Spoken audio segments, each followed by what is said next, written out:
जय गुरुदेव, जय गायत्री माता।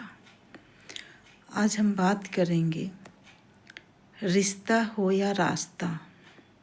ठोकर खाने के बाद ही इंसान सही जगह पहुंचता है या भटकने के बाद ही इंसान सही जगह पहुंचता है। जैसे रिश्ता, हर रिश्ते में कितना प्रेम और कितनी मधुरता रहती है। हर लगता है ऐसा कि जैसे सब कोई अपना ही है, हर व्यक्ति अपना है।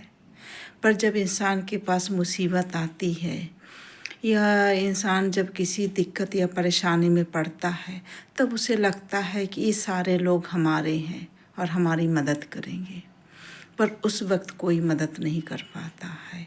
हर व्यक्ति की अपनी परेशानी या अपनी अपनी परिस्थितियों बताकर इंसान अलग हो जाता है, दूर हो जाता है।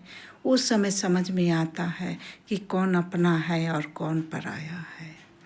दर्द बांटने या सहानुभूति देने तो हर व्यक्ति पहुंच जाता है, पर मदद कितने लोग करते हैं? हाथ पकड़कर कितने लोग आगे बढ़ते हैं? सांत्वना तो हर व्यक्ति दे देता है कि घबराओ मत, पर सही मायने में साथ कौन देता है? ठीक उसी तरह से रास्ते भी हैं। रास्ते जब हम लंबा सफ़र तय करते हैं तो हम कहीं ना कहीं जाके भटक जाते हैं। भटकने के बाद फिर हमें लगता है कि नहीं, हमें इस रास्ते से नहीं उस रास्ते से आना चाहिए था। ठीक रास्ता भी रिश्ते की तरह ही होती है, भटकाओ, घुमाओ और हर तरफ एक जैसे दिखने वाला।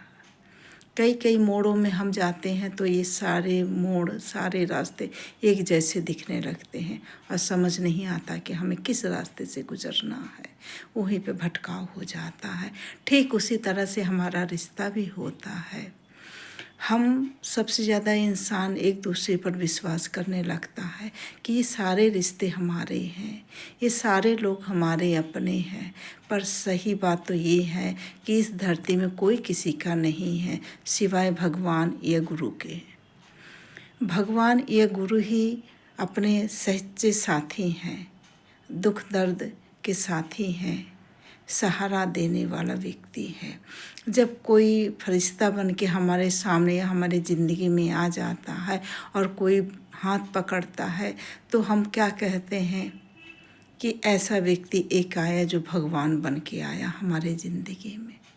सच्चा साथी वही है जो हमारे तकलीफ़ में हमारा साथ खड़े हो, कहने के लिए नहीं, करके दिखाने के लिए है। पर ऐसा नहीं होता है हमारे जीवन में।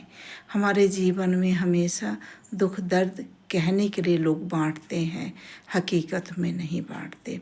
इसीलिए मेरे ये सारी बातें कहने का एक ही मतलब है कि आप सद्गुरु से जुड़िए, सद्ज्ञान से जुड़िए। जब हमारे पास सद्ज्ञान और सद्बुद्धि आएगी तब हम अपना रास्ता स्वयं ही ढूंढ लेंगे। जैसे गूगल की तरह जब आदमी लंबा सफ़र तय करता है तो गूगल से ही रास्ता पूछता है। ठीक उसी तरह से हमें अपने सद्गुरु की ज़रूरत पड़ती है। जब हमारे जीवन में सद्गुरु और सद्ज्ञान आएगा तब हम अपने रास्ता स्वयं ही ढूंढ लेंगे।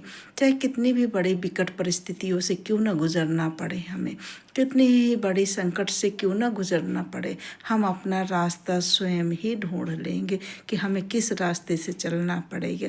फिर हमें न किसी व्यक्ति की ज़रूरत पड़ेगी, न रिश्तेदार की ज़रूरत पड़ेगी, न दोस्त की ज़रूरत पड़ेगी, न किसी की भी ज़रूरत नहीं पड़ेगी। अगर सद्गुरु का सही साथ हमें मिल गया तो, अगर उन गुरुदेव का हाथ पकड़ लिए तो हम अपने मंजिल खुद ही ढूंढ लेंगे और अपने मंजिल तक पहुंच भी जाएंगे।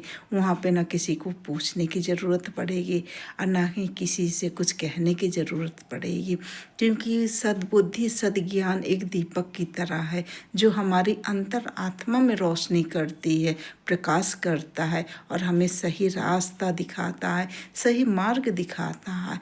कितनी भी घना अंधेरा रास्ता क्यों ना हो, एक दीपक अगर रोशनी कहीं पे भी दिख जाती है तो हमें लगता है कि बस हमारा मंजिल मिल गया। ठीक उसी तरह से अपने आत्मा की रोशनी को जगाइए, अपने मन की रोशनी को जगाइए, अपने अंदर झांक कर देखिए कि आपके मन के अंदर दीपक कहाँ पे जल रहा है। जहाँ पे आपको दीपक दिखाई देगा वही सद्ज्ञान है। जय गुरुदेव, जय गायत्री माता।